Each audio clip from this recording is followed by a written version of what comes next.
Hebrews, Hebrews, Hebrews. This is Prophets of Awakening.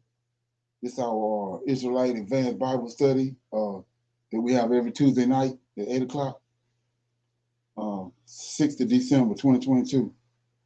I'll be dealing with Judah or Ephraim, or which one rules Israel. What's the head tribe? I want to get into that. That came up today, so I want to go in there and break that down. Okay. I'm asking everybody to go to our YouTube channel, Prophets of Awakening, and check out our videos. We have a lot of videos, a lot of information is given, and these videos will connect dots for you and bring anyone that's seeking the truth. It will bring him into the truth of the Holy Scriptures. And what I mean by Holy Scriptures is the Tanakh, the Old Testament, so-called Book of Remembrance. Okay, if you like what you're hearing, I'm asking you to like, share, and subscribe to the channel. It'll be appreciated, greatly appreciated. For those that don't know, this is a non-Messianic channel. We deal with the Tanakh and the Torah. The Tanakh is the Old Testament, so-called Book of Remembrance, and the Torah is the first 5 books of the Old Testament that was given to our father Abraham or Moses on Mount Sinai by the Lord of Hosts. Shalom and welcome to the Prophets of Awakening, and welcome to our advanced Bible study. We're going to do our normal, which is a moment of silence, prayer, Psalms. We do some current events, got some need to know information. Then we'll do some open up for some Q&A, questions or comments, a dialogue. Then we'll go into the topic, like I said, which is Judah or Ephraim. Who rules over Israel, the nation of Israel? We break that down. Okay, so this moment of silence is for Lord of Hosts, which is you can find him or you can be introduced to him in Isaiah chapter 44, verse 6. Okay, so let me read that right quick.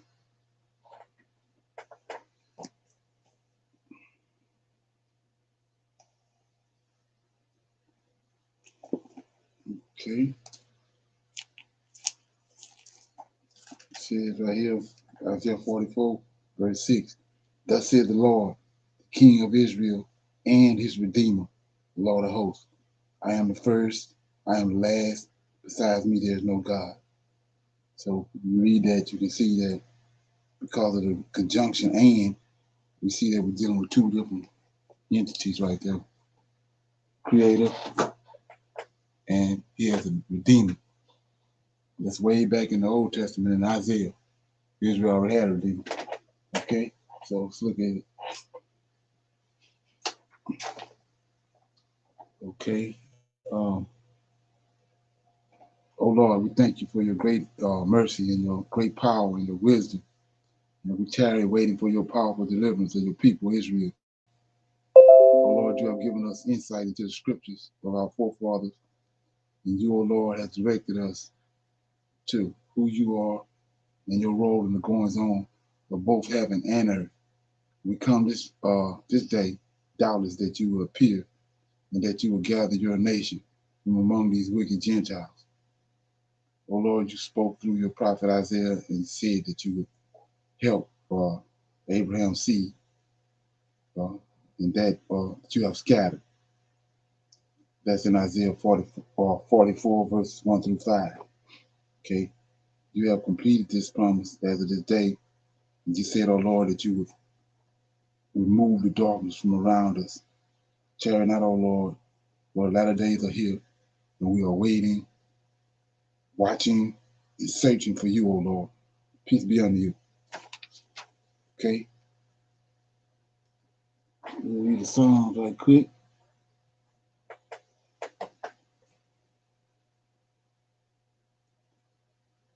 Okay?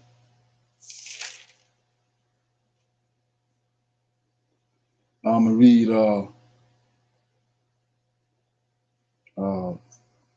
Psalm 109.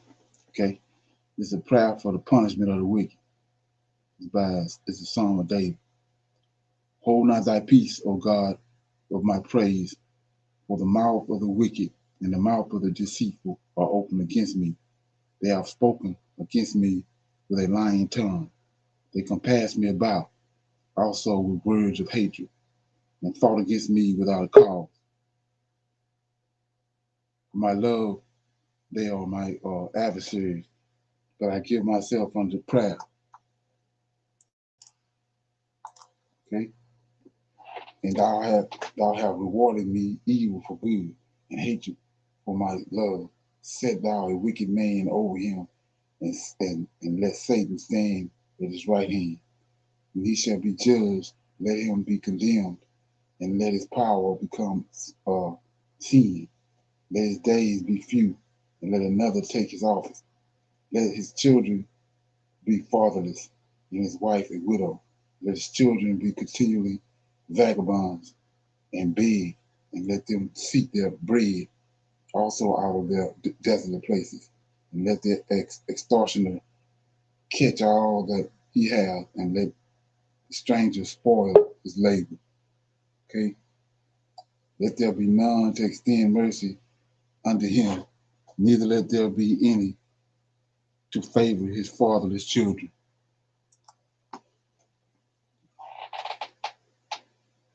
Let his prosperity be cut off, and in the generations following, let their name be blotted out. Let the iniquity of his father be remembered with the Lord, and let not the sin of his mother be blotted out. Let them be before the Lord continuously, that he may cut off the memory of them from the earth, because that he remembered not to show mercy, but pursued the poor and needy man, that he might even slay the broken in heart. As he loved cursing, so let it come unto him. As he delighted not in blessings, so let it be far from him. As he clothed himself with cursing, like as with a garment, so let it come into his bowels like water, and let oil into his bones, like oil into his bones. Let it be unto him as a garment which covers him, and for a girdle wherewith he is girded continuously. Let this be the reward of mine adversaries from the Lord, and them that speak evil against my soul. But do thou for me, O God, the Lord, for thy name's sake, because thy mercy is good. Deliver thou me, for I am poor and needy, and my heart is wounded within me. I am gone like the shadow when it declineth. I am tossed up and down as the locust. My knees are weak through fasting, and my flesh faileth of fatness. I became also a reproach unto them. When they looked upon me, they shook their heads. Help me, O Lord, my God. O save me according to thy mercy, that they may know that this is thy hand, that thou, Lord, hast done it. Let them curse, but bless thou when they arise. Let them be ashamed, but let thy servant rejoice. Let mine adversaries be clothed with shame, and let them cover themselves with their own confusion as with a mantle. I will greatly praise the Lord with my mouth. Yea, I will praise him among the multitude, for he shall stand at the right hand of the poor to save him from those that condemn his soul. So that's Psalms 109, a prayer for the punishment of the wicked. Psalm of David. Anybody have any comments on that?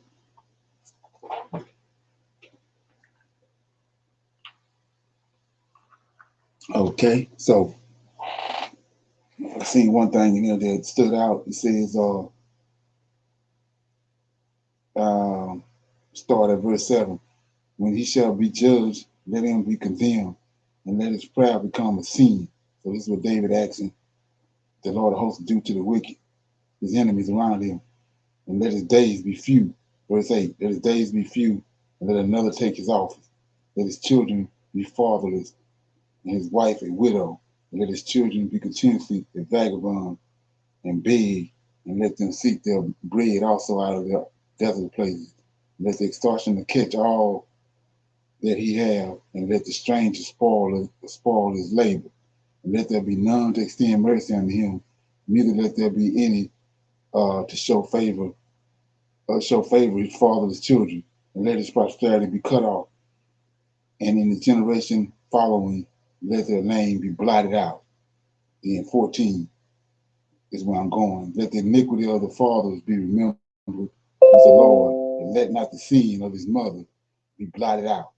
So what is he talking about in 13 and 14? He says, he's talking about the wicked man. Let his prosperity with his children after him, let his prosperity be cut off. So let his seed line be cut off. And in the generation following, as his seed, let their name be blotted out, right? Then 14, let the iniquity, which is sin, let the iniquity of his fathers be remembered with the Lord, and let not the sin of his mother be blotted out. So this right here, what I'm getting ready to show you right here, break down and kill the whole narrative in the New Testament, right? So let's look at it. So this is David talking. So, I mean, he's just not talking gibberish. It's an order in place. So he asked him, the Lord of hosts, we're going to see what that is, to blot out, not to blot out this person, to blot out this person's lineage.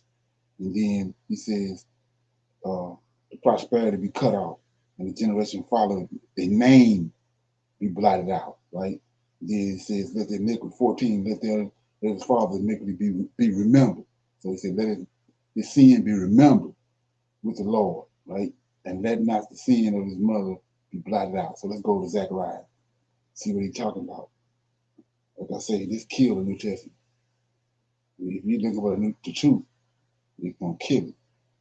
Okay, so Zechariah, let me get it. Okay, so we're in Zechariah. Let's see what David's talking about. Chapter 3. This is what's going on is the Israelites being released from Jerusalem, from Babylon. They've been there 70 years, like Jeremiah prophesied. So in order for them to come back, he has to identify the king, because he got a covenant with David. So he got to bring back the king. He got to raise up the king out of David's seed. Then he got to raise up the high priest out of he got to raise up the high priest out of Aaron's seed.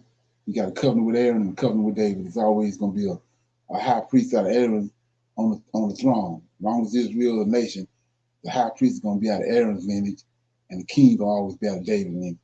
That's these two of the covenants he got with Israel. And so we'll see them years. Let me make it more plain. So this Zechariah and Hosea came back from Babylon. They went to Babylon, but they came back. They came back with the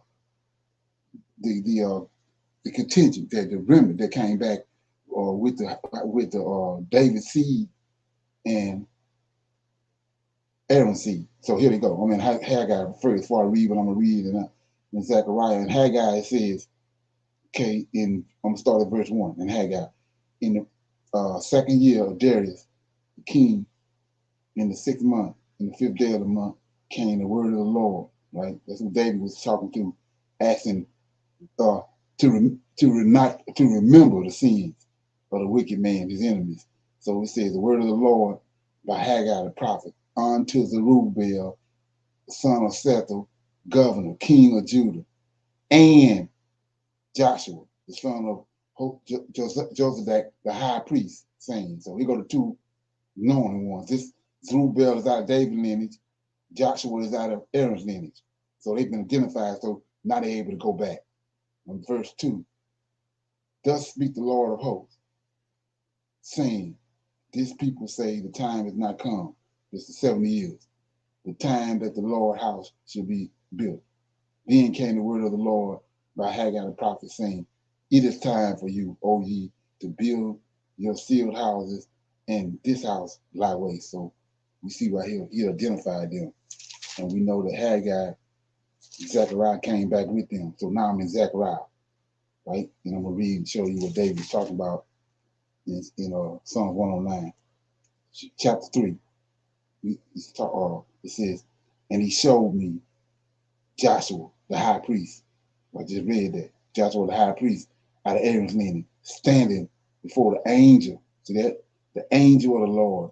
And Satan standing at his right hand to resist him. And the Lord said unto Satan, the Lord rebuked thee. So we see this Lord right here is the angel of the Lord. The Lord of hosts is an angel. And he showed me Joshua, the high priest, standing before the angel of the Lord. Yahweh, Jesus ain't nowhere around, right? And Satan standing at his right hand to resist him, too.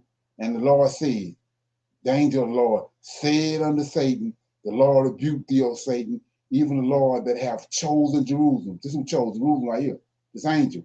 The Lord hath chosen Jerusalem, rebuke thee. Is not this brand plucked out the fire? Now check it out. Now Joshua was clothed with a filthy garment and stood before the angel. See that? He tell you right here, it's an angel.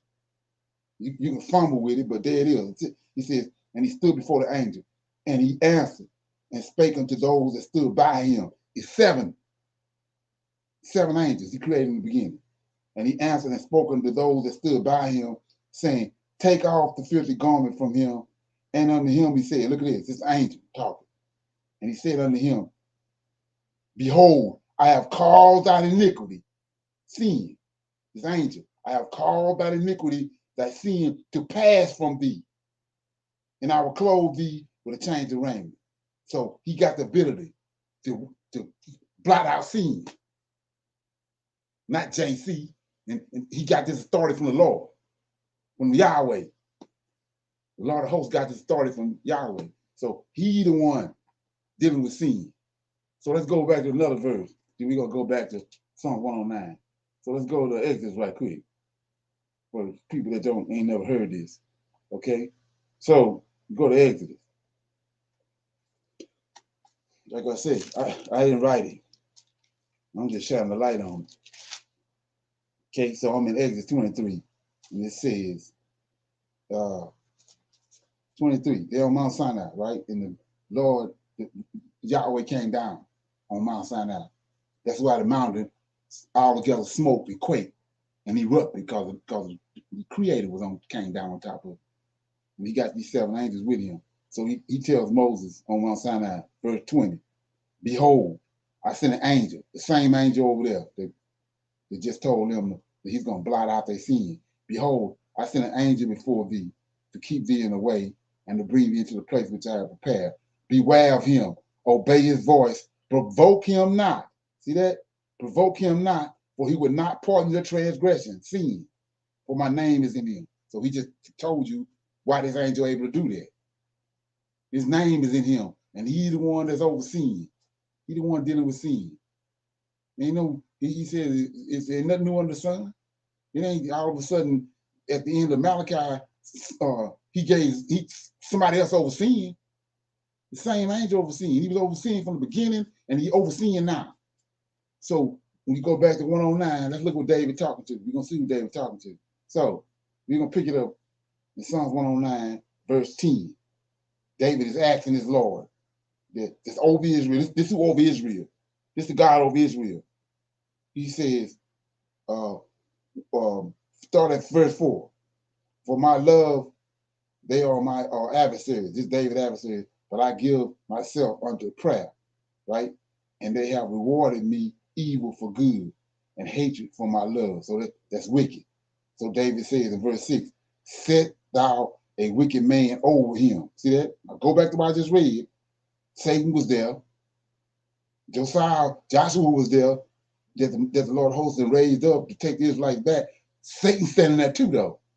So look what David says. When he shall be judged, let him be condemned. No, go back up. 6.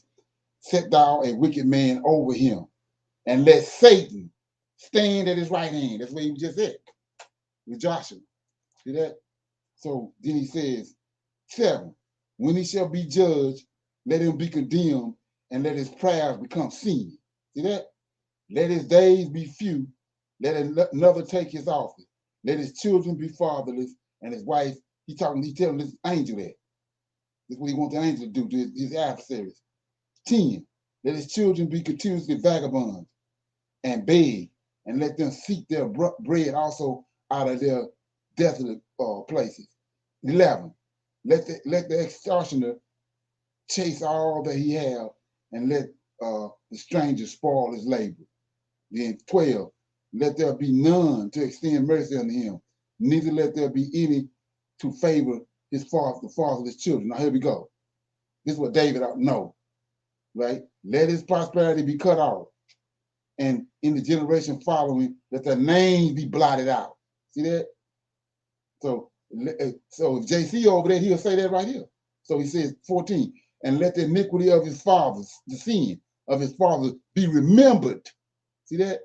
With the Lord, and let not the sin of his mother be blotted out. So he's saying, don't show them no mercy. Don't take away their sin like you just did Joshua. Remember it and keep it on them. He telling his angel that he ain't talking to nobody, ain't nobody else dealing with sin. His angel, the Lord hosts himself just said, this angel over sin. He the one dealing with it. This is who David talking to.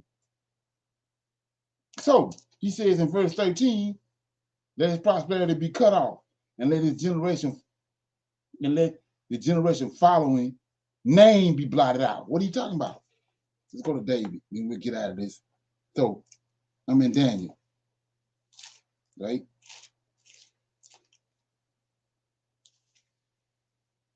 Daniel chapter 10, verse 21, right? We're gonna start at verse 19. I'm going to 21. And he said, oh man, this Gabriel talking to Daniel. And he said, oh man, Daniel, greatly beloved, fear not, peace be unto thee, be strong. And when he had spoken unto me, I was strengthened. And he said, let my Lord speak, for thou hast strengthened me. Then said he, knowest thou, get Gabriel talking, knowest thou wherefore I come unto thee. Now will I return to fight with the prince of Persia, right? And when I am gone forth, lo, the prince of Greece shall come. These angels, fallen angels. 21 is where I'm going. But I will show thee that which is noted in the scriptures of truth. This is the book David asking him to blot him out. Let his name be blotted out of this book right here. But I will show thee that which is noted in the scriptures of truth. This is the book that these angels looking on, that's in heaven. He says, and there is none that holdeth with me in these things but Michael, your prince. That he ain't say Jesus. We know who Gabriel is. We know who Michael is. So you got to stop fumbling with it. So he says right here, let Michael, your prince, Michael over Israel. He the prince over Israel. Just like you got a prince over Greece and you got a prince over Persia, these fallen angels. But Michael, the great prince, is over Israel. He the one willing to sin. He the one dealing with sin. Blot not sin and remember sin, not remember sin. Blot people's names out. Lord of hosts, Yahweh, right-hand man. That's who doing all that. That's who David talking to in the Psalms. That's who David talking to in Psalm 109. Okay. Any comments on that? I ain't want to leave that half done. Okay. Everybody good? Yes, sir. Okay. So we're gonna go into a little current events. But I don't know if anybody aware of it, but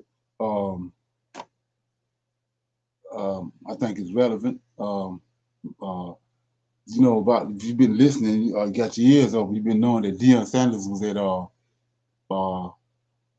HBCU school, Jackson State, and he went undefeated and he showed out.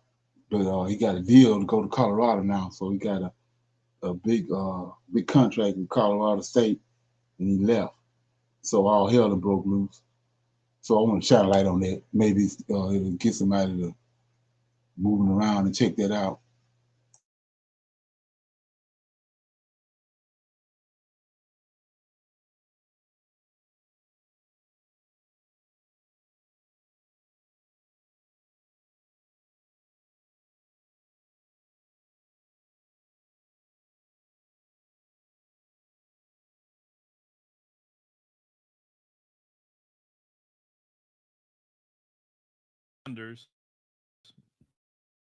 something that came across the wire for me to see here. Now, this is Mr. Kevin W. Cosby. He's the senior pastor at the church that is affiliated, with the Simmons Community College and all of that. They also affiliated with the ADOS crowd and all of that. So he's tied in with them, right? Everybody talking about wealth. We don't have wealth. And the reason why I never got down with that conversation about wealth is because there's no documentation in human history of everybody having wealth.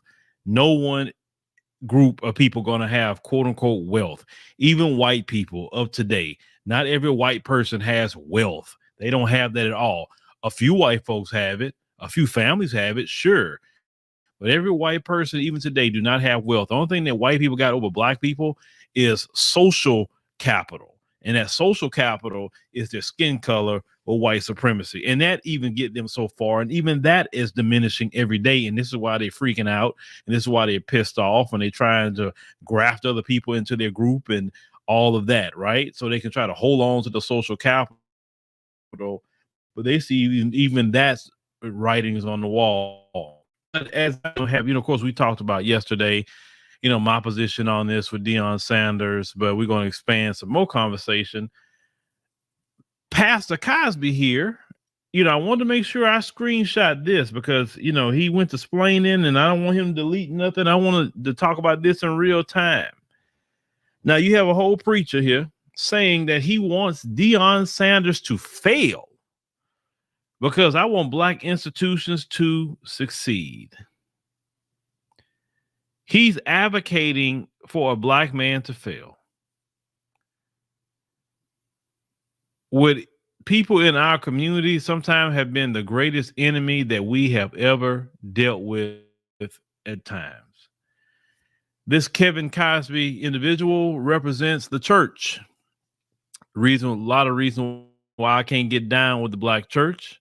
It's not all the brothers and sisters in the church that's this way, but it's too many of them for me. They have sold us out ever since slavery. He continues to say HBCU's wealth, like black wealth, has been plundered. No, it hasn't been plundered. You have freaking people who are stealing. They're stealing all the federal funds.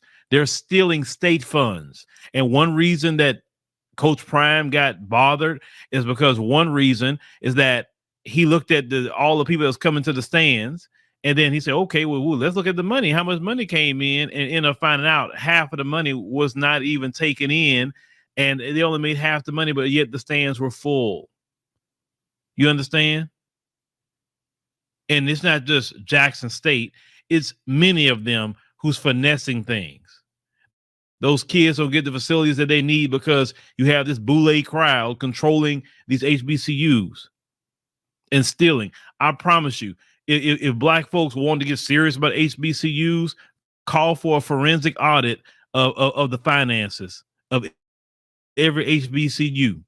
I promise you, go find people that were stealing federal funds. And if you're stealing federal funds, that's jail time. I promise you, they will be quaking in their boots if they knew that some forensic auditors was coming in to audit every dime of those HBCUs. He said the only reason Colorado lured him from Jackson State is because of the wealth divide. No. They offered him more money because he was a winner. Why don't you stick to jackleg preaching and let the people that know about sports talk about sports? I know about football for sure.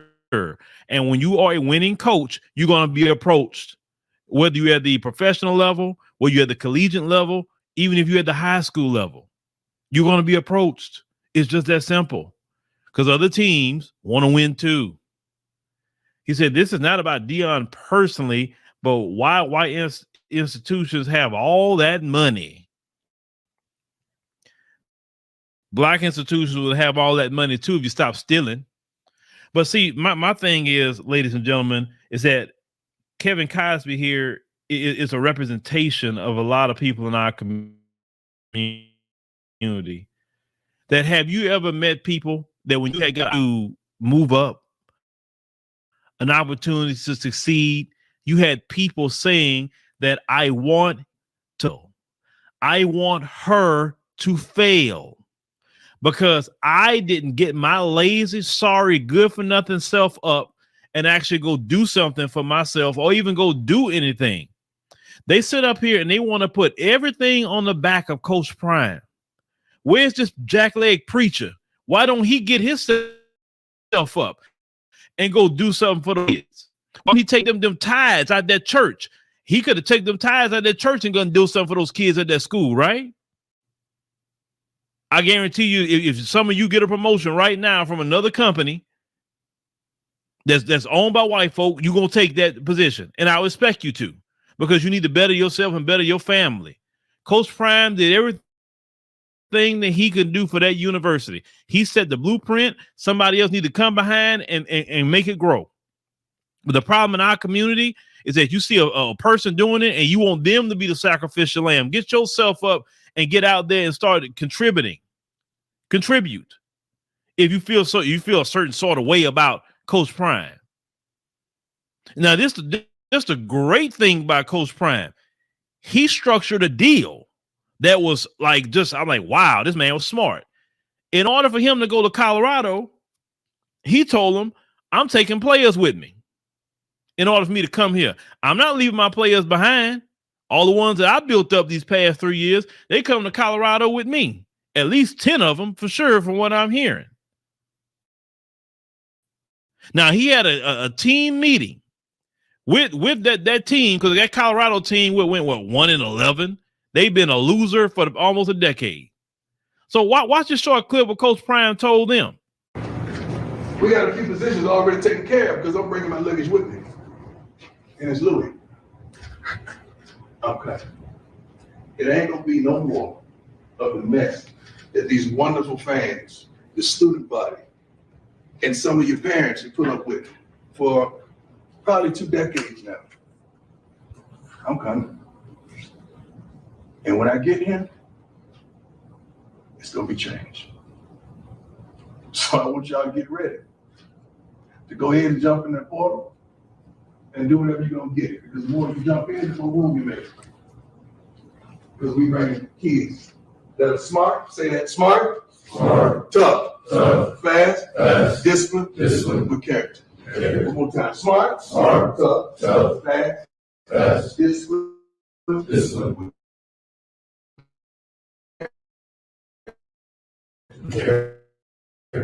That's the transfer portal, because that's your best bet, because I'm about to cut the majority of you, if not all of you. The transfer portal is something that came up with in 2018 where kids can transfer to other universities, or something they didn't have before.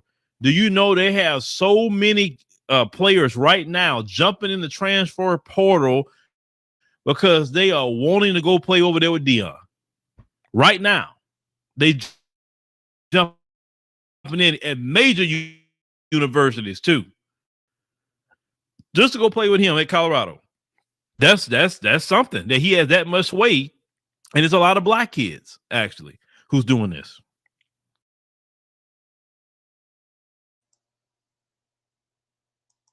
Okay. Any comments on that? Anybody know anything about that?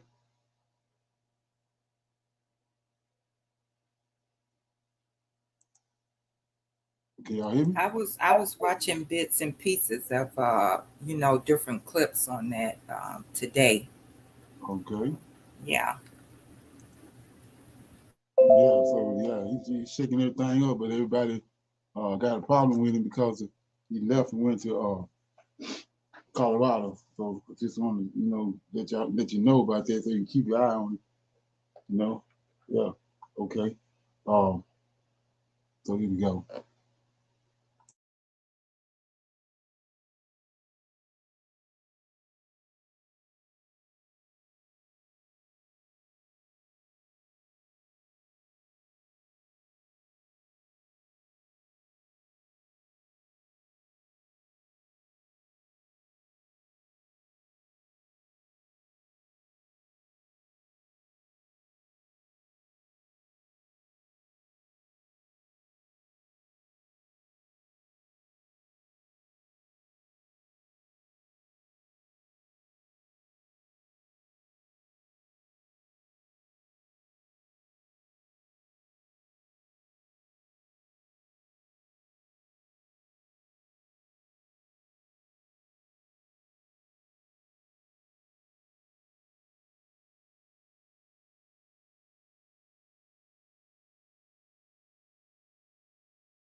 Are we listening to something?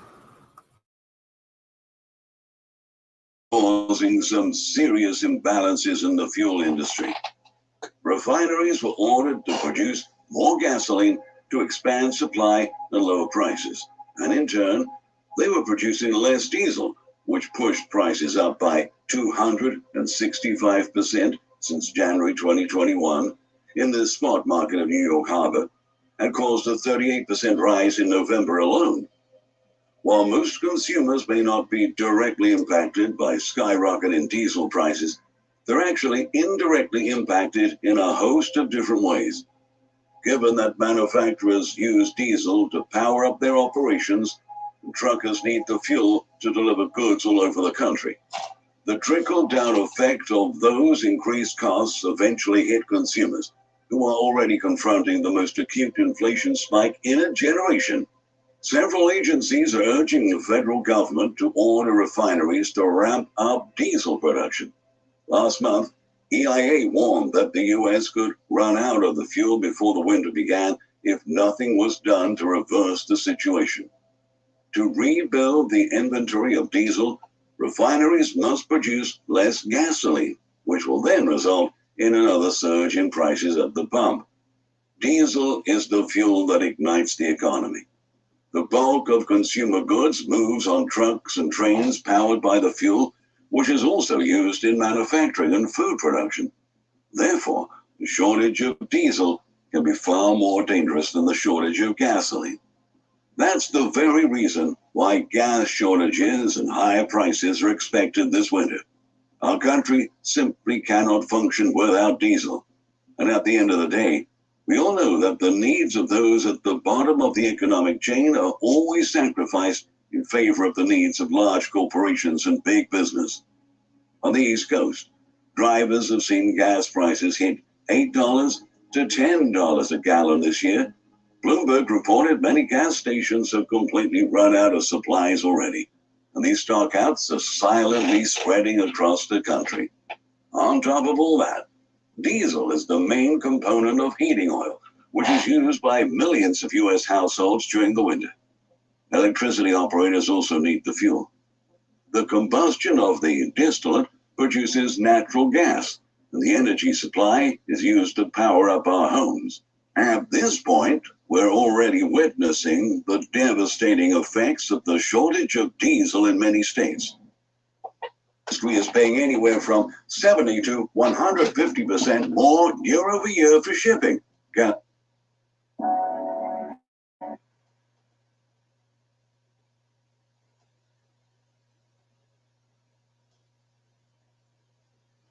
Retail consumers should expect to see widespread fuel stations with bags over pumps in the months ahead. Higher prices will simply get passed on to consumers, Mansfield noted. To make things even more complicated, for the 33 million households that use electricity as their only source of energy, the North American Electric Reliability Corporation, or NERC, said last Thursday that many areas of the U.S. are at risk of facing scarcity of power supplies during peak winter conditions this year. In its annual winter reliability assessment, the organization said that a large portion of the U.S. bulk power system is at risk of having insufficient energy supplies during severe winter weather. Regulators said the reliability concerns are driven by higher peak demand projections and inadequate generator weatherization, as well as low fuel supply risks and limitations to natural gas infrastructure. Chris Nelson, South Dakota Public Utilities Commission chairman, also confirmed that if it gets really cold, there will be problems with getting natural gas through the systems. All in all, the diesel crisis could cost the U.S. economy $100 billion this year, according to Mark Finley, an energy fellow at Rice University's Baker Institute of Public Policy. Okay, any comments on that? All this is supposed to happen now as we speak. It's manifesting itself. This woman. Okay. I got some need to know information here. I'll play that.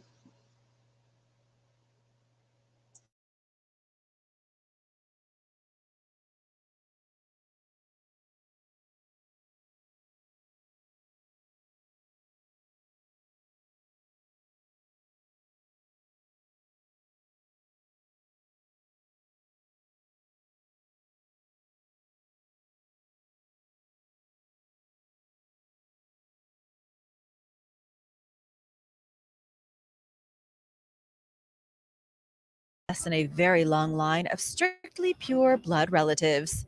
He was born on November 16th, 1661, and became king when he was only 4 years old. His mother ruled as regent until he became a teenager, at a time when the Habsburgs were trying to control the entire continent of Europe. The Habsburg family originated from Austria, and through breeding with one another incestuously, managed to spread their kin into all the most major European countries. They ruled in the Netherlands, Belgium, Germany, and Spain. But because they had been intermingling together for so long, they were stricken by all kinds of maladies. Charles II, perhaps the most inbred of them all, was so deformed and intellectually stunted that he couldn't rule properly. He couldn't figure out what was going on. Nobody wanted to look at him, and it was all the result of 16 generations of inbreeding. In fact, Charles II's grandmother and aunt were the same person. He was most likely sterile and impotent and never managed to produce an heir. The deformed king had a prominent jaw, a feature known as the Habsburg jaw, as well as 2 rows of unaligned teeth. He couldn't chew his own food and could barely speak due to his gigantic tongue. It was ironic because the whole purpose of inbreeding was to keep the family strong and pure, but instead, it only wound up making the men sterile, effectively bringing about their own end. Number 9. Elite Irish farmers.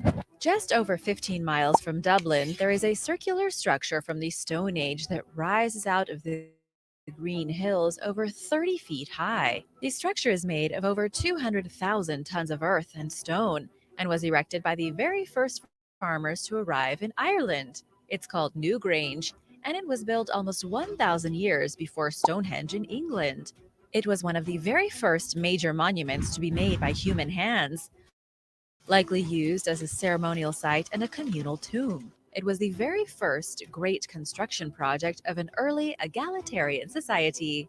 Within the Newgrange tomb, researchers looked at the DNA of a man buried in the year 3200 BC. He was found at the very center of the mound, suggesting he had been some kind of local royalty. To learn more about him, scientists studied his genes. They discovered that his parents had been so closely related that they were almost definitely brother and sister, or maybe even parent and child. According to archaeologist Jessica Smith from University College Dublin, this could be evidence of a genetically taboo social hierarchy. It's clear that an incestuous royal bloodline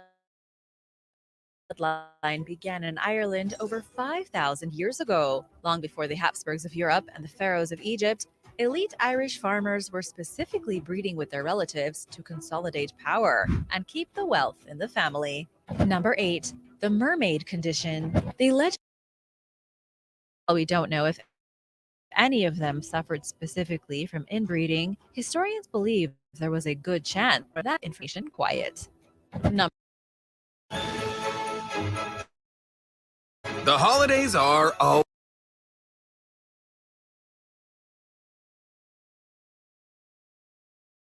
Number 4. Queen Laodice IV. Queen Laodice IV was a Greek priestess, princess, and eventual queen of the Seleucid Empire. She was appointed as the chief priestess in 193 BC by her father Antiochus III. Her parents were first cousins. Her paternal grandfather and maternal grandmother were brother and sister.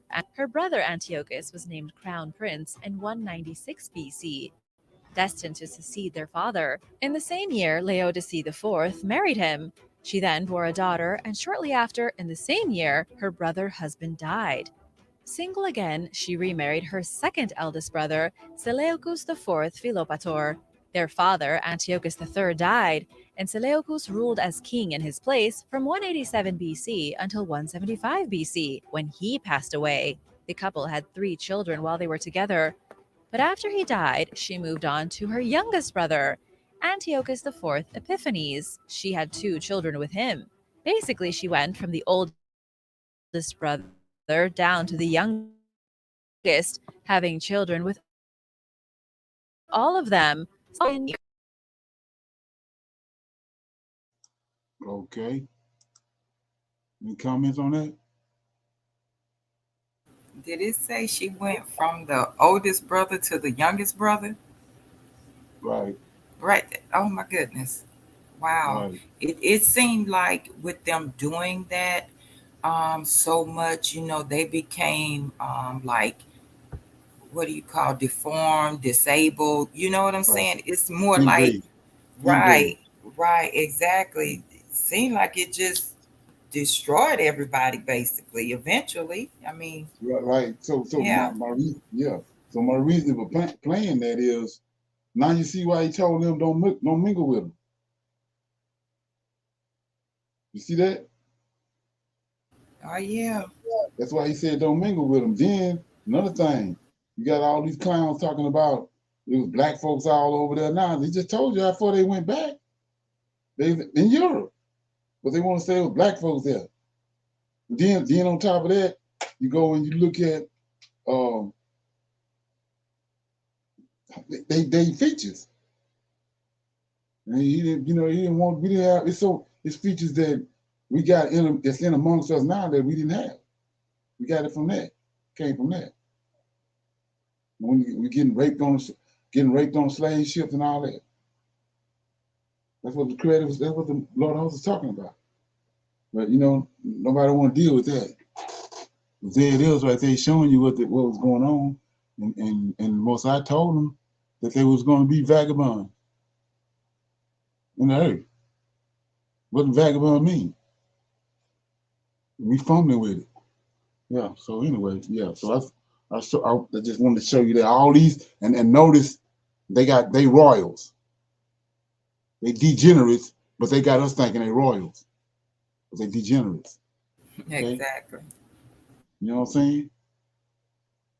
Just like I said before, we had the class where, uh, uh, Joseph, Daniel, all of them was in amongst these kings and these pharaohs and all that, and they looking at them and seeing how much more superior they are.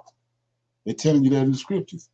And we know now that they was Israelites, they were men of color. So why are they not getting? Why you if you read that and you see that, why you not being respected? And why you haven't fixed that and changed your focus to pay more attention to what they saying, not what these clowns saying. Even the information they gave you and they so-called encyclopedias and all that. Yeah. So that's how we get crossed up. We got people getting little bits and pieces over here, but they still latching on to all this stuff over here that came from degenerates. I just showed you that degenerates concocted it. And you quoting it and spewing it. Okay? Yeah. So with that being said, I was gonna open it up for some Q&A. Anybody got any comments or questions about anything they've been dealing with over the week or over the weekend? They want to bring up video they watch.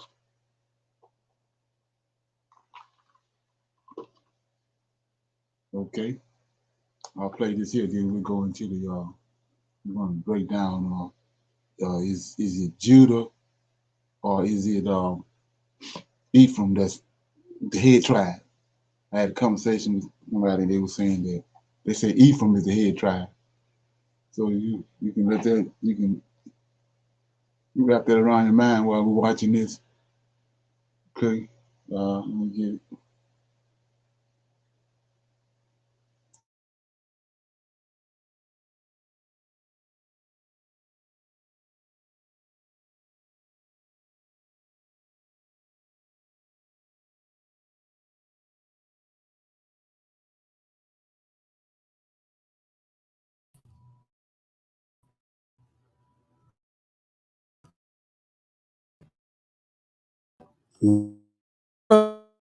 The most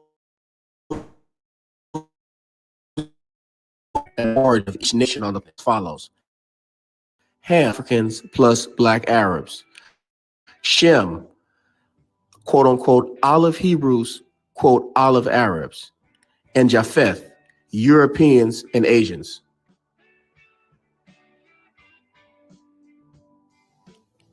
However, discoveries of biblical sites show a completely different picture. According to the Bible, Elam was one of the sons of Shem. The children of Shem: Elam, Asher, and Arphaxad, and Lud, and Aram. Genesis 10:22.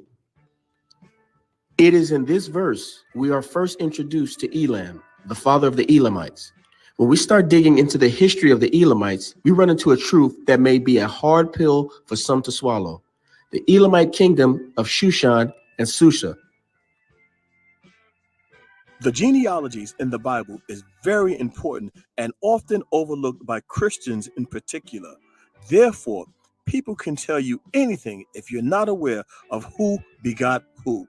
I urge you to please pay attention to the genealogies in the Bible.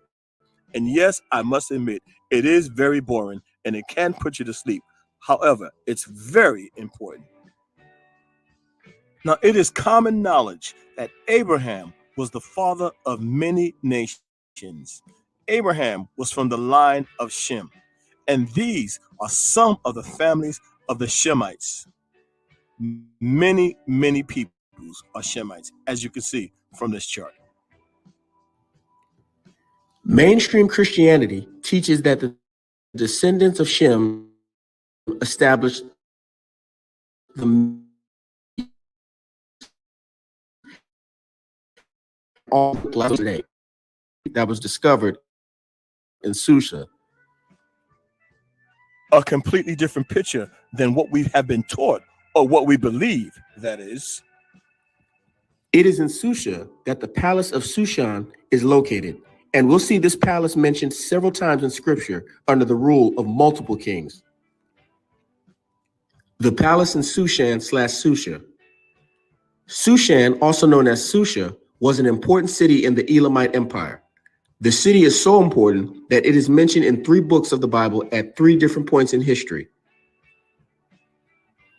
Nehemiah 1 and 1, Esther 1 and 2, and the book of Daniel 8 and 2. We ask that you please do not take our word for anything, but research this information for yourself, just like we always suggest. Nonetheless, Susha played a very important role in ancient times, but its role in modern times may be even bigger still. We know that Susha was founded by the oldest son of Shem, Elam, and it is in Susha that we find concrete evidence that the descendants of Shem were black, which means that Shem was also black.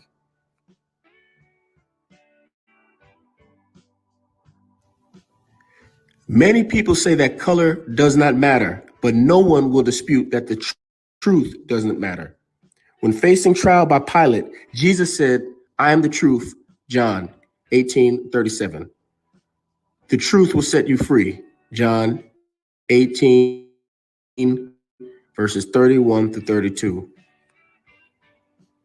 Those that claim skin color doesn't matter are often those that are comfortable with the lie of the majority white world in ancient past, and we know that's not true. Much of the controversy surrounding ethnicity in the Bible is due to the Renaissance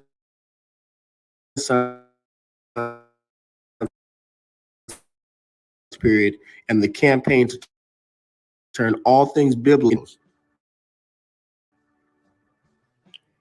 As stated in our previous video, Ham, the youngest son of Noah, lived about 96 years flood and one of live through the flood. He became the not the Negroes, but the Egyptians, Ethiopians, Zondervan Bible Compact Dictionary. Most serious students of the Bible agree that Japheth was the origin of the Europeans. But when it comes to Shem, beliefs are split down the middle due to the fact that Shem's descendants often mixed with Ham's descendants. The following images were discovered in Susha and clearly show a nation of black people descended from Shem, which seems to support the claim that Negroes did not come from Ham or Japheth, but from Shem.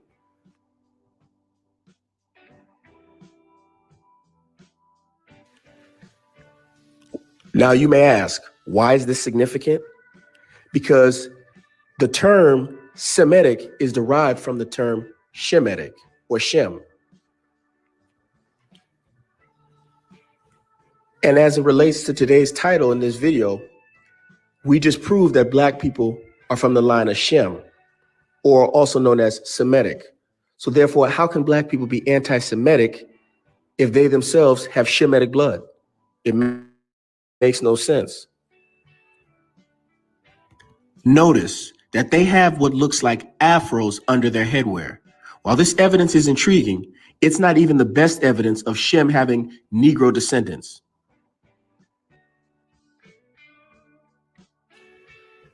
The Elamite archers.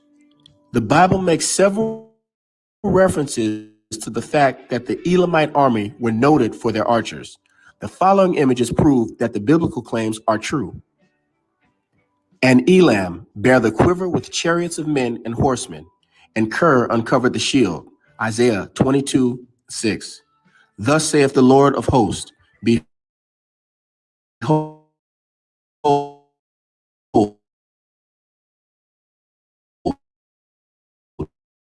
I will break the bow of Elam and chief of their might.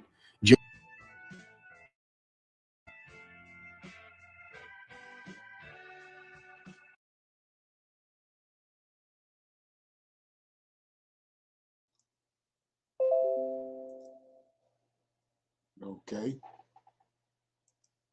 Thought I'd throw that in there, a little history class. Okay, so any comments on that? Okay, like I said, the question that I'm asking, I'm posing from the topic in the class is Judah or Ephraim. Which one is as far as the Bible or the Old Testament Tanakh is concerned, who is the lead tribe? Is it Ephraim or is it Judah? Can anybody answer that, or anybody want to try to answer?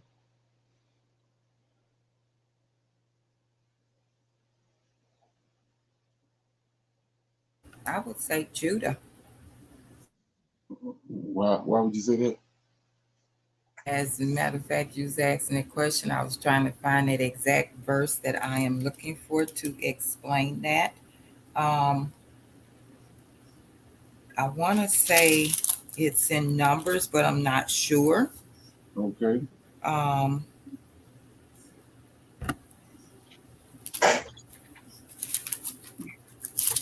I off there, Brother Leonard? Is no. Numbers? Well, I go to Numbers chapter 24. 24. Right, Am I in the right? Okay. Yeah, Numbers 24. Let's look at it.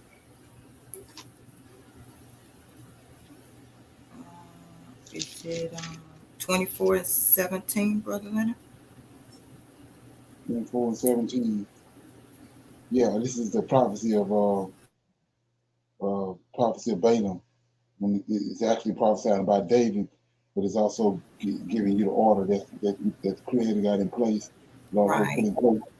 It says in verse 15, and he took up his parable, and said, Balaam the son of Pierre have said, and the men whose eyes were open have said, he have said, which heard the words of God, knew the knowledge of the Most High, which saw in a vision the Almighty, falling into a trance, but having his eyes open.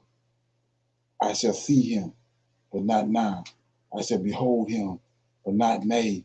There shall come forth a star out of Jacob, and a scepter. See that scepter? That's a king. King has a scepter. A scepter shall rise out of Israel, and shall smite the corners of Moab, and destroy all the children of Shia. And Edom shall be a possession. Seir also shall be a possession for his enemies, and Israel shall do valiantly. Out of Jacob shall come he that shall have dominion, and shall destroy him the remains of the city. And when he took up, when he looked upon Amalek, okay, yeah, so that's it. So we see right here, this is a prophecy of David. A lot of people don't know that, but this is a prophecy of David. David ain't came yet. So this is what Balaam saw right here.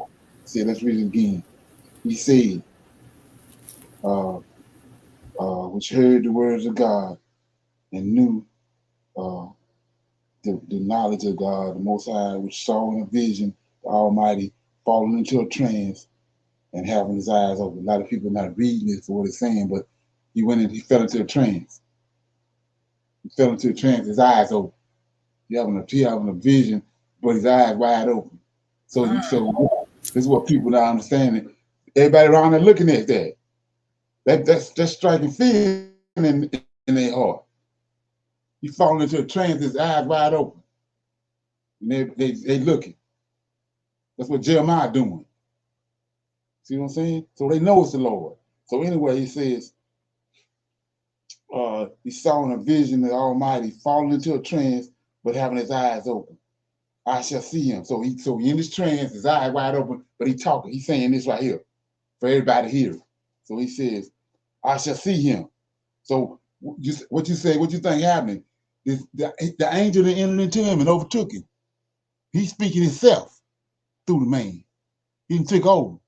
So he says, I shall see him, but not now. I shall behold him, but not nay. There shall come forth a star out of Jacob, and a scepter shall rise out of Israel. That's a king. And it says, and shall smite the corners of Moab, destroy all the children of Sheol. Edom shall be a possession, and Seir shall also be a possession for his enemies, and Israel shall do valiantly. So let's look at who done that right there. Word for word. Okay, let's look at it. And David is out of the tribe of Judah. So Second Samuel. Oh, go ahead. No, I was gonna say, and another place which I knew, but I was trying to find where it was at in Numbers, is in Psalm 78, starting with verse 67. Moreover, he refused the tabernacle of Joseph and chose not the tribe of Judah. 68, but chose the tribe. And chose not the tribe of Ephraim. 68, but chose the tribe of Judah, the Mount Zion which he loved. And right, I remember reading that in Psalms, but it was not coming to me in Numbers. And I did not want to answer and could not give you the book. Right, you gotta like I said, it comes with understanding, having a greater understanding. So we know that David came out of Judah. Right. So exactly. when you read over here in Numbers, he talking about Judah. He said, a scepter a star shall come out of Jacob, out of Judah. And a scepter shall rise. So the scepter is in Judah. So the star shall come out of Judah. He come out of Jacob, but out of Judah. Right. So anyway,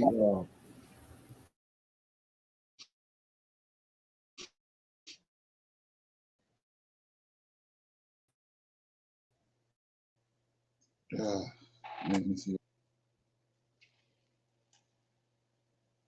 I think he was going to Kings. I'm sorry.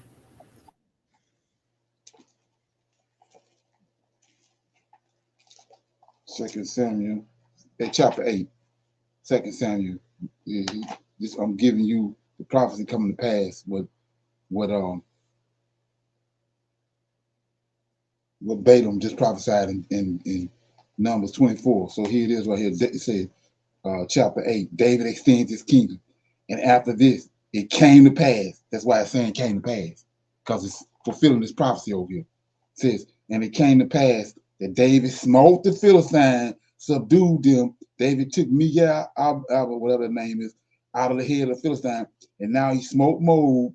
He measured them with a line, casting them down to the ground.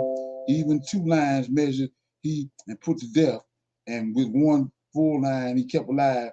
And so the Moabites became David's servant and brought gifts. David smote also Hadazer, the son of Rehob, king of Zobah, as he went to recover the borders of Ephraim. And David took from him 1,000 chariots and 7,000 horsemen and 20,000 footmen. And David hawked all the chariot horses, but reserved of them for 100. And when the Syrians of Damascus came to Succoth Hadazer, king of Zobah, David slew of the Syrians 220,000 men. Then David put garrison in Syria and Damascus, and they became David's servants, and he brought gifts, and the Lord preserved David whatsoever he went. So that go to prophecy right there. Okay. Right. What's up, bro? Okay. Yeah, the whole head is sick. Judah, right? So what that say? That's in what that say in the scriptures. We can find it, put it posted on there. But anyway, so yeah, so those are some good scriptures to show the that Judah is the head. So I want to go to one right here, and Zechariah. So what we're dealing with is which one of the tribes is the ruling tribe of the nation of Israel? Is it Judah or is it Ephraim? So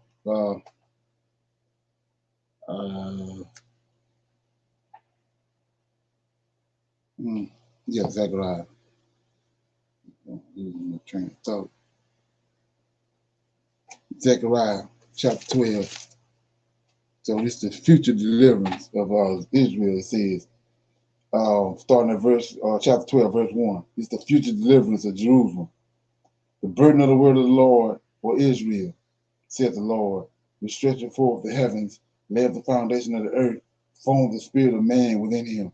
Behold, I will make Jerusalem a cup of trembling unto all people round about. And when they shall be in the siege, both against Judah and Jerusalem, right? Judah and Jerusalem. And in that day will I make Jerusalem a burdensome stone for all people. All that burden themselves with it shall be cut into pieces, though all the people of the earth be gathered against it, right? In that day, said the Lord, I will smite every horse with astonishment and the riders with the madness, and I'll open my eyes upon the house of Judah. See that? I will open my eyes upon the house of Judah, and we're going to see why in a minute. And I will smite every horse of the people with blindness, and the kings of Judah. The kings come out of Judah. The scepter we just read over there in Numbers. The scepter is a kingship, which is David's kingship. The kings of Judah shall say in their hearts, the inhabitants of Jerusalem shall be my strength in the Lord of hosts, their God. In that day I will make the kings of Judah, right? You know all the kings dead now, like a heap of fire among the wood, like a torch of fire on the sheaf. They shall devour all the people round about, on the right hand and on the left. Jerusalem shall be inhabited again in her own place, even in Jerusalem. The Lord also shall save the tents of Judah first. See that? There it is. The Lord, when he get ready to do all this, the Lord gonna save the tents of Judah first. Why? Because Judah the head. Judah the head. See that? The Lord also shall save the tents of Judah first, that the glory of the house of David and the glory of the inhabitants of Jerusalem do not magnify themselves against Judah. So he's saving the tents of Judah first, so nobody else that's fall under Judah gonna try to magnify themselves above them.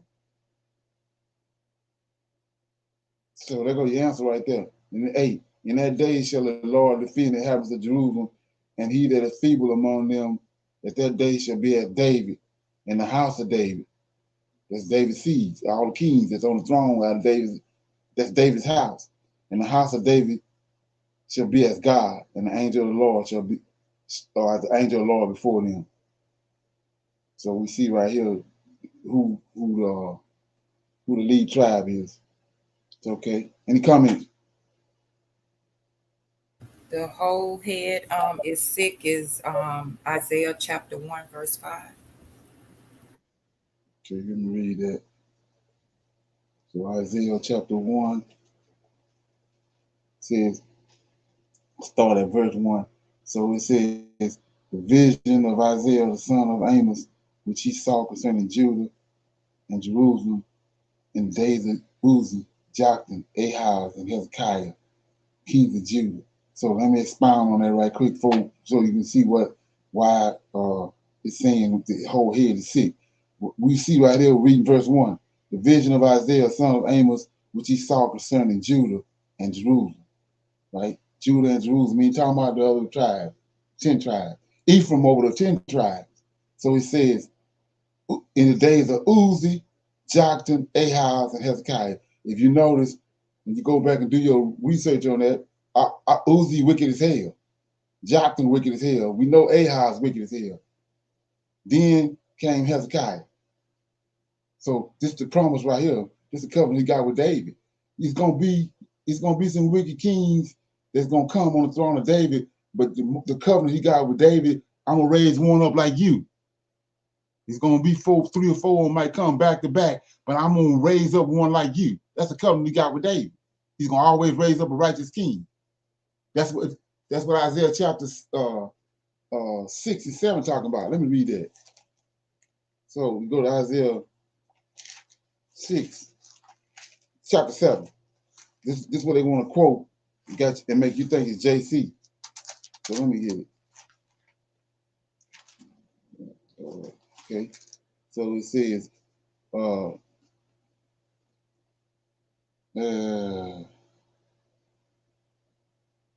think it's 9 and 6. My bad.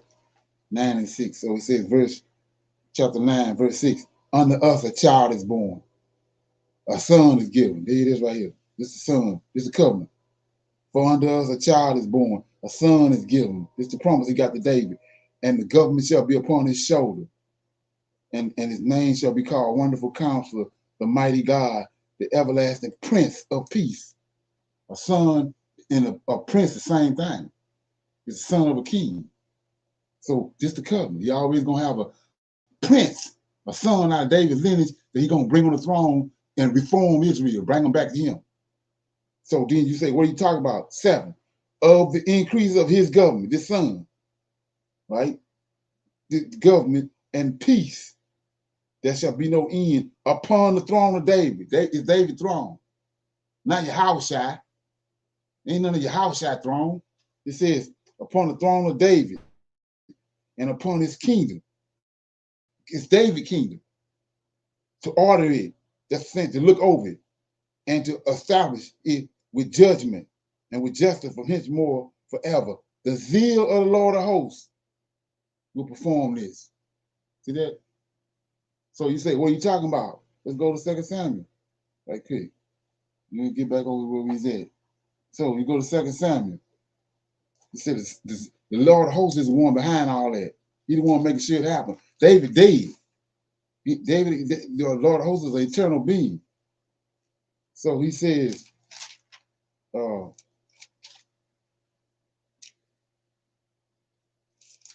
chapter 7 of 2 Samuel says, let me get it. So chapter 7, and we get to, everybody should know the story, but the first part of chapter 7 is the Lord of hosts is telling, let me read some of it. So it says, we just saw over in Isaiah 9 and 6 that the Lord of hosts is watching over this covenant. So it says right here in verse 7, says, in all the places where I have walked, it's the Lord of hosts talking. This ain't Yahweh. With all the children of Israel, spake I a word with any other tribe of Israel, whom I commanded to feed my people Israel, saying, why ye build me a house of cedar? Now therefore, so shall thou say unto my servant David. See that? Not your house shy, unto my servant David. Thus says the Lord of hosts. There it is. We just saw in Isaiah 9 and 6 that the person that's watching over this covenant, that is going to make sure a son is on the throne, is the Lord of hosts, not Yahweh. And we see right here in verse 8 of 2 Samuel 7. Now therefore shall shall I say unto my servant David, thus saith the Lord of hosts, I took thee from the sheepcote, from following sheep, to be ruler over my people Israel, and I was with thee wheresoever thou wentest, and I have cut off all thy enemies out of thy sight, and I have made thee a great name, like the name of the men that are in the earth. Moreover, I will appoint a place for my people Israel, and I will plant them that they may dwell in the place they own and move no more. Neither shall the children of wickedness afflict them anymore as before time. This is a different group of people. They ain't none of his people. These Cain descendants, for anybody that want to know. But anyway, if you keep reading, Nathan went and told David all this. The Lord sent Nathan to tell David that. Then we pick it up in 16. And thine house. See that? This was the Lord telling David. The house of David. And thine house, all the seed line. and thine house and thy kingdom, David's kingdom, shall be established forever before thee.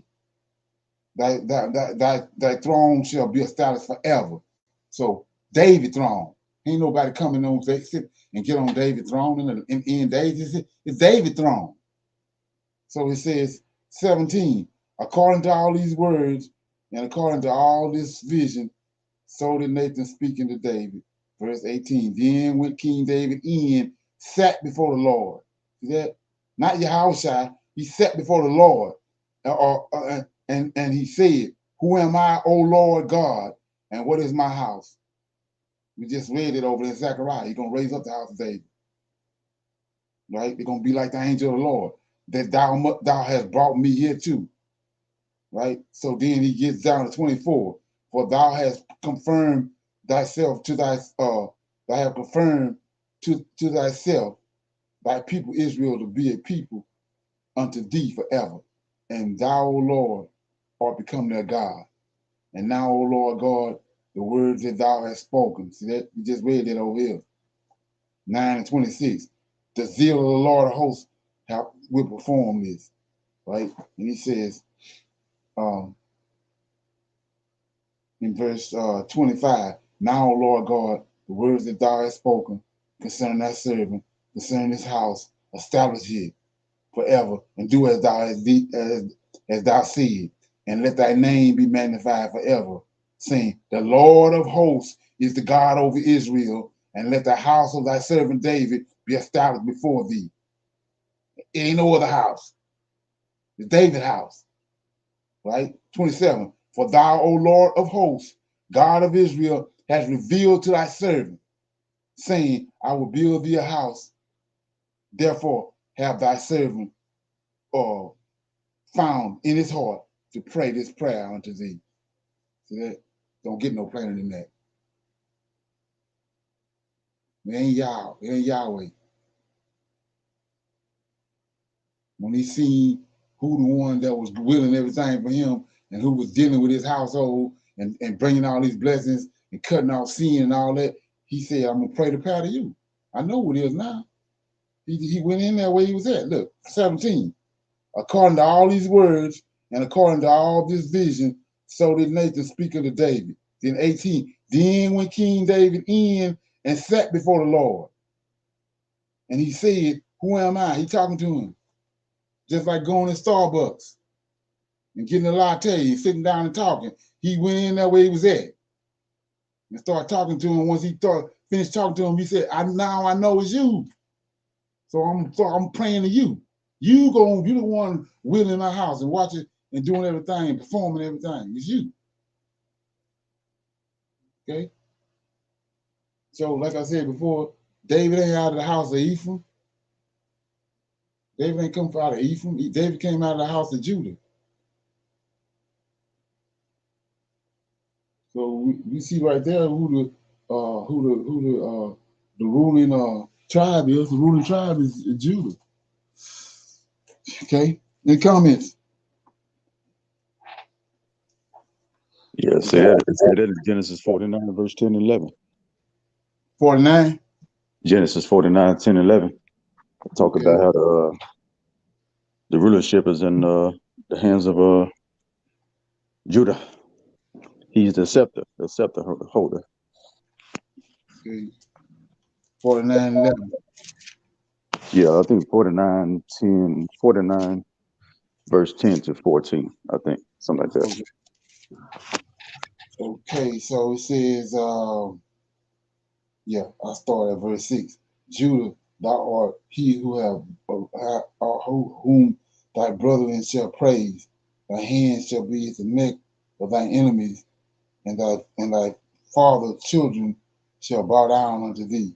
Judah is a lion's whelp from the prey, my son. Thou art gone up. He stooped down, he couched as a lion, and as a old lion, who shall rouse him up? The scepter shall not depart. That's the kingship. David. That's right. Shall not depart from Judah, nor a lawgiver from between his feet. So never, he won't come from between Judah's feet. So it ain't Ephraim. until Shiloh come, and unto That's right. him shall the gathering of the people be. So there it is right there. That's right. Okay. Right. So I'm gonna read one more over here in Ezekiel 37. So it says, do we know right here? This haven't happened yet. So we're waiting on this to happen. So it says, it says this is the restoration of united Israel. Okay, it says, the word of the Lord came again unto me, saying, moreover, thou son of man, take thee one stick, write upon it for Judah. See that we just read in 2 Samuel. In Zechariah, he said he's gonna say the tenth of Judah first. We see the same thing right here. Moreover, thou son of man, take thee one stick, write upon it for Judah, and for the children of Israel, his companions. See that? Then take another stick and write upon it for Joseph, and the stick of Ephraim, and for all the house of Israel, his companions, and join them one another into one stick, and they shall become one in thine hand. And when the children of Israel, of thy people shall speak unto thee, saying, wilt thou not show us what thou meanest by these? Thus say to them, thus says the Lord God, behold, I will take, the stick of Joseph, which is in the hand of Ephraim, and the tribes of his fellows, and I will put them with him, even with the stick of Judah, and make them one stick, and they shall be worn in my hand. And the sticks whereupon thou writing shall be in thy hand before thine eyes. And say unto them, thus saith the Lord God, behold, I will take the children of Israel from among the heathen, whither they be gone, and I will gather them on every side, and bring them into their own land, and I'll make them one nation in the land upon the mountains of Israel, and one king shall be king of them all, and they shall be no more two nations, neither shall they be divided into two kingdoms anymore, and neither shall they defile themselves anymore with their idols, nor with their detestable things, nor with any of their transgressions, but I will save them out of their dwelling places wherein they have sinned, and I will cleanse them, and they shall be my people, I will be their God, and David, my servant, shall be king over them. David dead right here. See that? So we see who's gonna get resurrected because it's David kingdom. He promised him that. He's gonna put him back on his own throne. 24. And David, my servant, shall be king over them, and they shall all have one shepherd, and they shall also walk in my judgment and observe my statutes and do them.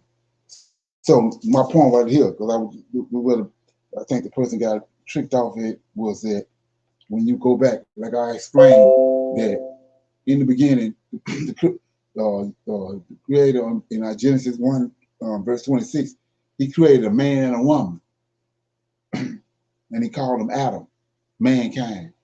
Then he rested on the seventh day. Then he came back. He made Adam, the man Adam, Ha-Adam, the man. So you got Adam, you got a race of people called Adam. Then you got a man called Adam. Well, we come get on down there until get to the crossroad, and you find out that he had a man called Jacob. He changed his name to Israel. So it's the man called Israel, but it's a nation called Israel. And so people get confused because of East. You got the southern kingdom, which is the kingdom of Judah. Then you got the northern kingdom, which is Israel. So you gotta know what you're looking for when you hear that word Israel. You gotta know where to put it at. So you got a man called Israel, and he had 12 boys. It's a nation called Israel, but you also got the 10 tribes that Ephraim was over. They call them the northern kingdom Israel. So you gotta know how to rightly divide that. That's when you get your Hebrew 103 and 104. You know what I'm saying? You in 105 or 101, you're not rightly dividing it. You got it tricked off. So anyway, so it says, I'm gonna read what I just read again based on what I just said. It says, I'm in Ezekiel 37, verse 15. The word of the Lord came again unto me, saying, moreover, thou son of man, take thee one stick, write upon it for Judah, and for the children of Israel, his companions. That's the children of Israel. I was telling you about that. The children of Israel. That's the children of Jerusalem. That's the Judah, Benjamin, Levi, the southern kingdom. And then he says, and another stick, and right upon it for Joseph, the stick of Ephraim, and for all his house, Israel. See that? That's not when you say Israel right here. That's not all the 12 boys. That's the 10 tribes that Ephraim is over. So you gotta know how to rightly divide that. Then 17, and join them one nation, join them says, and join them to another in the one stick, and they shall become one in thine hand. And when the children of thy people shall speak unto thee, saying, wilt thou not show us what thou meanest by these? Say unto them, thus saith the Lord God, behold, I will take the stick of Joseph, which is in the hands of Ephraim, and the tribes of Israel, his fellow. That's the 10 tribes. And I will put them with him, even with the stick of Judah. See that? And make them one stick, and they shall become one in my hand. Here we go. And the sticks thereupon thou writest shall be in thine hand before thine eyes, and say unto them, thus says the Lord God, behold, I will take the children of Israel. See that? Now, this all 12 boys right here. This Israel right here. I will take the children of Israel from among the heathen. All 12 tribes. You got to know how to rightly divide that. See that? So he says, like I said, 21, and say unto them, thus saith the Lord God, behold, I will take the children of Israel from among heathens, whether they be gone, and I will gather them on every side and bring them into their own land. And I will make them one nation in the land upon the mountains of Israel. See that? That's one. That's all 12 tribes. That ain't the northern kingdom. They call the northern kingdom Israel too, but that's not the whole house of Israel. That ain't all of Jacob's 12 sons. But right here, we see this all his sons. All 12 of his sons been scattered among the nations. Okay? Yeah. Any comments?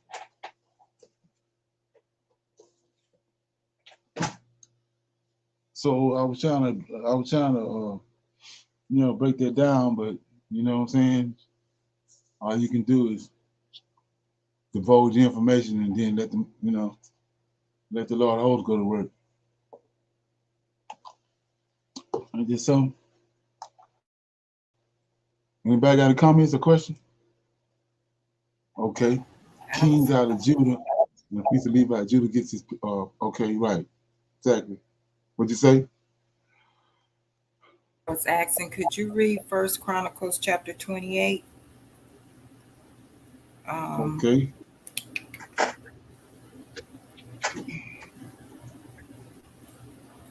Starting with verse 1 to verse 4.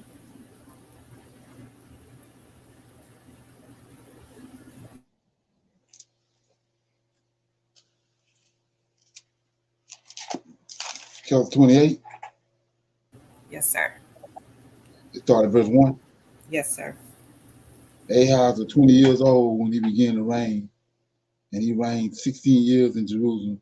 But he did that which was. Where you at, Brother Leonard? First Chronicles chapter Oh, 28. I'm in Second Chronicles. I'm in Second Chronicles. Hold up. Okay.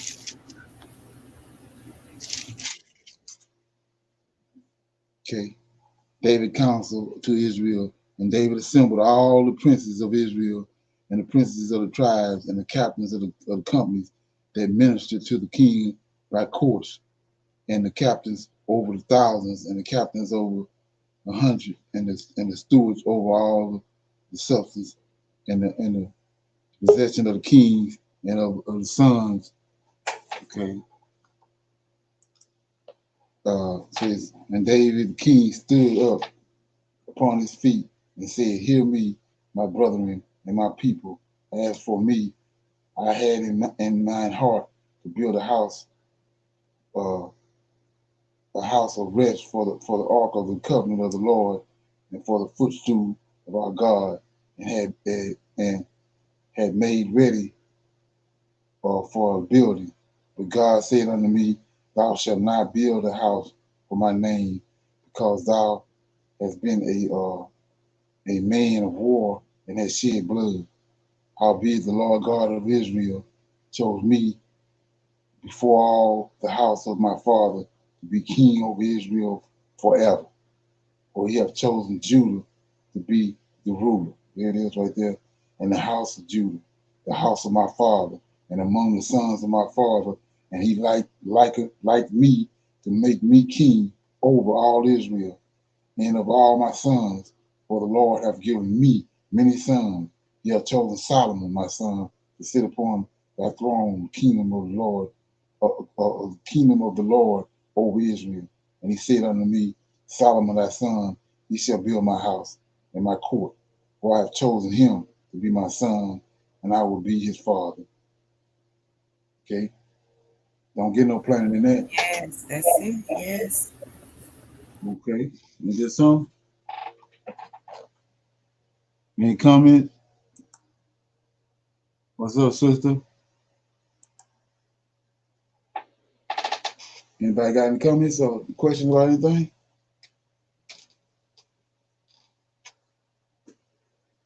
Everybody good? No comments? Nothing you want to talk about? Judah is good. Okay, yeah. So with that being said, I was gonna say tomorrow we're gonna have we'll be at let me get this.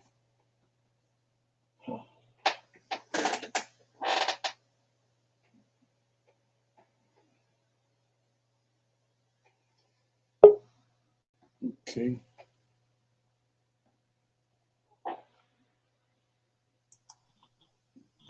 My fault, then. And I'm on my phone, you know, opening up too many apps. Kick me out. Keep on kicking me out. Yeah, it's all good. Okay, yeah. So with that being said, I was gonna say shalom. I see everybody tomorrow at 8 o'clock for our clubhouse on Clubhouse. All right, tomorrow 8 o'clock. Yeah. So with that being said, I want to say shalom, shalom, and another shalom. Okay. Shalom. Shalom to you. Shalom, everyone. Shalom. Shalom.